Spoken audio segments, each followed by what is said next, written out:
Hello guys, మీలో ఎంతమంది తెలుసు కాయలు? దీన్ని నల్లరేగి పండు అంటారు. ఇది చాలా ఎక్స్పెన్సివ్, ఎవరికైతే దొరకదు. దాదాపు మార్కెట్లో కూడా దొరకని కాయ ఇది. మీకైతే ఇప్పుడే చూపిస్తాను.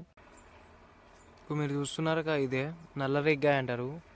ఇది దొరకదు, చాలా ఎక్స్పెన్సివ్ అయితే ఉంటుంది. ఇది మార్కెట్లో కూడా దొరకదు. ఈ కాయ నల్లగా ఉంటాయి. ఇవైతే దొరకడం చాలా కష్టం.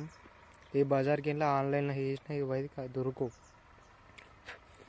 గుట్టల సైడ్ మాత్రమే, అడవులలో మాత్రమే దొరుకుతాయి ఇవి. చాలా మీ చెట్టు మొత్తం చూపిస్తాను ఇప్పుడు. చూడండి, చెట్టుకు మొత్తం ముళ్ళే ఉంటాయి.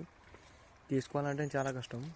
నేనే ఇవి ఎక్కువగా అయ్యేది వర్షాకాలంలో మాత్రమే అవుతుంది.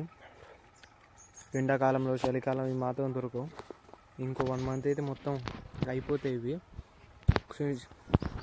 మరిన్ని వీడియోల కోసం అయితే మా ఛానల్ సబ్స్క్రైబ్ చేయండి. నేను మంచి మంచి కంటెంట్ అయితే ఇస్తాను, ఇష్టం వచ్చిన కాకుండా. Okay friends.